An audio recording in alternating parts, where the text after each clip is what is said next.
ఇంకా అక్కడి నుంచి అన్ని ఫస్ట్ క్లాస్లో రావడం. మా నాన్నగారు నాకు చెప్పిన పాయింట్స్ నేను మా అబ్బాయికి చెప్పాను. మనందరం నాకు తెలిసినంతలో they are lower middle class అంతే కదండి, అందరూ అంతే కదా. మీరు కొంచెం డబ్బు తక్కువ ఉన్న వాళ్ళమే మనందరం. అవునా కాదా? ఎవడైతే గట్టిగా మాట్లాడట్లేదో 40 ఏళ్ళ వరకు పెళ్ళోదు. అవునా కాదా? అంత గట్టిగా శక్తి ఉండి మరి ఎందుకు నెమ్మదిగా మాట్లాడుతున్నారు? పెళ్ళి అనేసరికి శక్తి వచ్చింది. తప్పు కదా?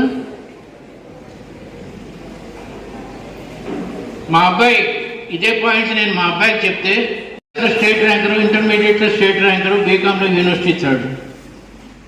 ఇంటర్మీడియట్ అయిన తర్వాత వాడిని చదివించే అంత డబ్బు లేక ప్రైవేట్గా ఉద్యోగంలో జాయిన్ చేశాను. అంటే 17 ఏళ్ల వయసులోనే వాడు ఉద్యోగం చేసుకుంటూ రాత్రిపూట కాలేజెస్లో చదువుకుంటూ బీకాం పాస్ అయ్యాడు. ఇప్పుడు వాడి జీతం నెలకి సంవత్సరానికి 10 కోట్ల రూపాయలు, 10 crores. మేము సింగిల్ బెడ్రూమ్లో ఉండేవాళ్ళం. సింగిల్ బెడ్రూమ్ అంటే తెలుసా? ఒకటే గది. కానీ వాడి ఇంట్లో ఇప్పుడు బెడ్రూమ్లో స్విమ్మింగ్ పూల్ ఉంది.